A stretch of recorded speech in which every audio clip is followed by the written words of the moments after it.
좋은 어린이집 고르는 법. 좋은 유치원 고르는 법. 구독, 좋아요 부탁해요. 안녕하세요, 여러분. 오늘은 좋은 영유아 교육기관을 고르는 법에 대해 안내해 드리겠습니다. 어린이집이나 유치원은 아무 곳이나 가면 되지라고 생각하는 부모님도 계시고요. 또 반대로 걱정이 돼서 이 동네에 성당을 안 가본 곳은 없어요 하실 만큼 꼼꼼히 알아보시는 부모님도 제가 만나봤습니다. 그런데 어린이집은요, 하루에 우리 아이가 7시간 이상을 이용하는 아이들이 대부분인 것 같습니다. 또 경우에 따라서는 10시간 이상 이용하는 원아들도 있습니다. 오랜 시간 머무르는 공간이기 때문에 기간을 선택하는 일은 매우 중요합니다. 집 못지않게 우리 아이의 안정감과 발달에 영향을 주는 곳이기도 하고, 또 전문적인 교사와 기관을 만난다면 우리 아이들을 돌보는 과정에서 연령별 개별적 특성 지도에 대한 도움을 많이 받아보실 수 있을 것 같습니다. 오늘은요, 부모님의 입장에서 영유아 교육기관을 선택하는 방법을 되도록 쉽고 그리고 디테일하게 안내해 드리도록 하겠습니다. 우선 유치원과 어린이집 개념부터 제가 정리를 해드릴게요. 사실 종류도 많고 그리고 헷갈리기도 매우 쉽거든요. 어린이집은 만 0세부터 만 5세, 그러니까 3살부터 7살까지 학교 가기 전까지 이용하실 수 있고요. 유치원은 만 3세부터 5살, 학교 가기 전까지 유아기 시기에 이용이 가능합니다. 아기 때는 어린이집, 학교 가기 전 유아기에는 무조건 유치원이라고 오해하시는 부모님도 계시는데요. 꼭 그렇지는 않습니다. 저희 기관도 어린이집이긴 하지만 매우 유아반이 많거든요. 기관은 운영하는 방식과 그리고 가정 상황, 그리고 부모님의 교육관에 따라 선택이 달라지는 것이 제가 봤을 때는 중요한 것 같습니다. 만 3세부터 5세는 현재 모두 국가 공통교육과정인 누리과정을 운영하고 있습니다. 누리과정은 왜 생겨났고 언제부터 생겨났을까요? 누리과정은 유치원과 어린이집의 교육 내용을 통합해서 모든 아이가 동일한 국가 수준의 공통교육과정을 경험하도록 하기 위해 만들어졌습니다.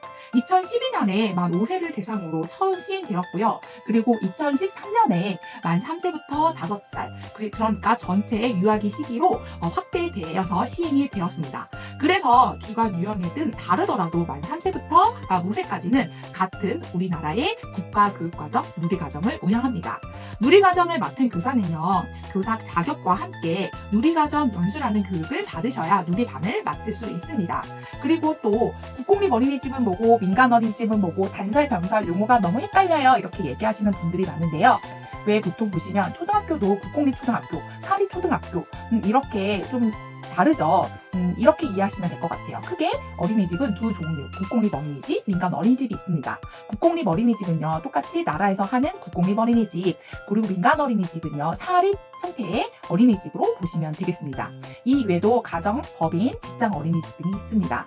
국공립 어린이집은요, 건물 시설이 모두 다 국가 거예요. 국가의 소유이고요. 그리고 개인 위탁이나 법인 위탁의 형태로 원장을 뽑아서 운영이 됩니다. 민간 어린이집은 원장이나 아니면 대표자가 설립을 해서 운영하는 형태입니다. 가정형 어린이집은 민간 어린이집보다 규모가 조금 작다고 생각하시면 됩니다. 유치원은요, 단설 유치원, 병설 유치원, 사립 유치원 등으로 나뉘는데요. 단설은요, 나라에서 하는 거예요. 하지만 유치원 단독으로 설립돼서 하는 운영이 되는 곳이고요. 그리고 병설 유치원은 초등학교 안에 함께 운영되는 곳을 병설 유치원이라고 합니다. 사립 유치원은 개인 또는 법인이 설립해서 운영하는 형태입니다. 그런데 저는 이렇게 생각합니다. 기관의 유형보다 더 중요한 것은요, 가장 중요한 것은요, 어떻게 운영하고 있는가입니다. 원장의 보육 철학, 그리고 원장이 아이를 바라보는 관점, 교육 과정이 어떻게 이해하고 그리고 실제로 어떻게 교육 과정을 실행하고 있는가, 그리고 교사들과 어떤 방향으로 함께 나아가서 우리 아이의 하루 일과를 결정해야 하는가를 가장 중심으로 보시면 될 것 같다고 생각합니다. 저희가 누리과정이라는 같은 제도 안에서 운영하고 있지만요, 운영의 깊이와 방향은 충분히 완전히 달라질 수 있기 때문입니다. 아이의 어린이집을 보내야 하는 제 친구들이 저에게 이렇게 자주 묻거든요. 어떤 어린이집을 보내야 해? 어떤 어린이집이 좋아? 그럴 때는요, 제가 이렇게 대답해요. 영유아 시설과 부모님과의 교육관이 맞는 곳으로 가라고요. 왜 가정의 교육관과 기관의 교육관이 방향이 맞는가는 매우 중요합니다. 그런데 부모님들 중에는요, 이런 걱정 하시거든요. 우리 애가 맞는 곳으로 가야지, 우리의 성향에 맞는 곳으로 가야지, 이렇게 생각하시거든요. 그런데 저는 이 질문을 조금 다르게 생각하려고 합니다. 아이의 기질 조금 까다로울 수도 있고요. 그리고 적응이 느릴 수도 있죠. 또 아니면 조금 섬세하거나 아니면 반대로 조금 발달이 너무 빨라서 너무 빠를 수가 있죠.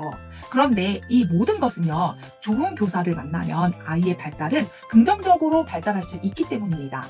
영유아 시기는요, 매우 유동적인 시기입니다. 그래서 우리 친구가 이를테면 발달이 느리더라 하더라도요, 내년에 느리지는 않다는 거죠. 그리고 오늘의 모습이 고정된 성격이 아니기 때문에 영유아 시기에는요, 관계와 경험 안에서 아이가 충분히 달라질 수 있습니다.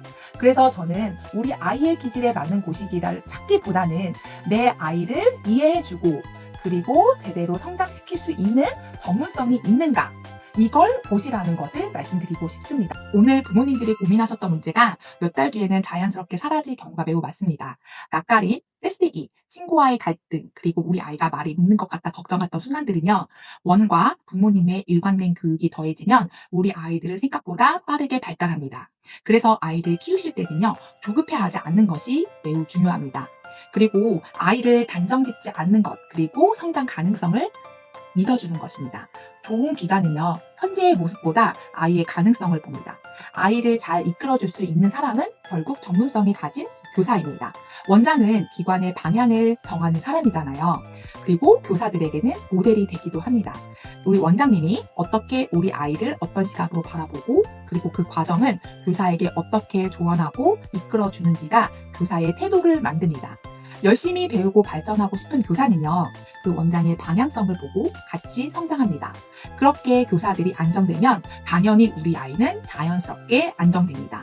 생각보다 가정에서 교육시키기 매우 어려운 것들도요, 기관에서 배우고 그리고 습관으로 만들어지는 경우가 매우 많습니다.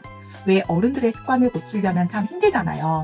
어른들의 습관을 고치려면 참 힘들지만 영유아기는 다릅니다. 왜냐하면 영유아 이 시기에는요, 특성이 매우 유동적입니다. 그래서 원과 가정이 함께 방향을 맞추면요, 그래서 일관된 교육이 되면 생각보다 우리 아이의 발달은 긍정적으로 빠르게 자리 잡습니다.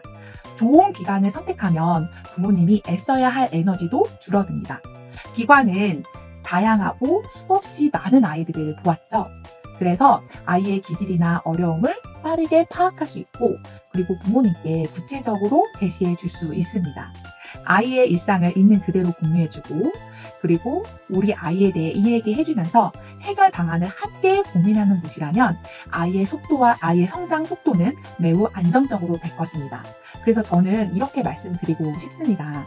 기관의 이름보다는 원장님의 교육 철학과 운영 방식을 보세요.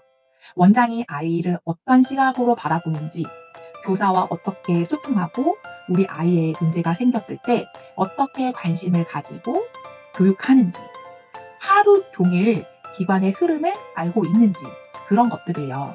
그래서 입소 상담하실 때 이런 것들을 많이 느끼실 수 있을 것 같습니다. 저는 부모님께 상담을 여러 곳 다녀보라고 이야기합니다. 상담을 많이 가보면요, 좋은 원을 선택할 수 있는 눈이 생깁니다. 그리고 상담을 가실 때는요, 10시 30분부터 11시 30분을 추천합니다. 왜 이 시간을 추천하면요, 이 시간은요, 전반적으로 활동이 한참 이루어지는 시간입니다. 그래서 원의 전체 분위기를 알 수 있고 그리고 아이들은 어떤 활동을 하는지 그리고 선생님과 어떻게 지내는지를 보실 수 있습니다. 그리고 또 한 가지 이거는 팁인데요. 전반적으로요, 나라에서 관리 감독과 그리고 시스템이 비교적 잘 돼 있습니다. 그래서 이를테면 중랑구 같은 경우에는 관리 감독이 체계적으로 잘 이루어지는 편이고요. 중랑구의 경우 급식관리지원센터를 통해서 영양 기준에 맞는 식단도 제공하고 그리고 정기적인 점검도 이루어집니다. 그래서 나라에서 시스템적으로 관리 구조가 잘 되어 있기 때문에 보다 어린이집 같은 경우에는 안정적으로 유지되는 편입니다.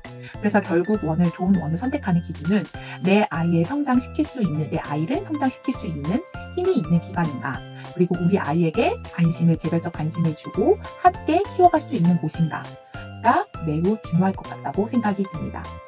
그리고 다음 편에는요, 제가 OT 때 항상 꼭 말씀드리는데 이번 OT 때는 시간이 부족해갖고 제가 이야기를 나누지 못했거든요. 다음 편에는 자조 능력에 대해 말씀드리려고 합니다.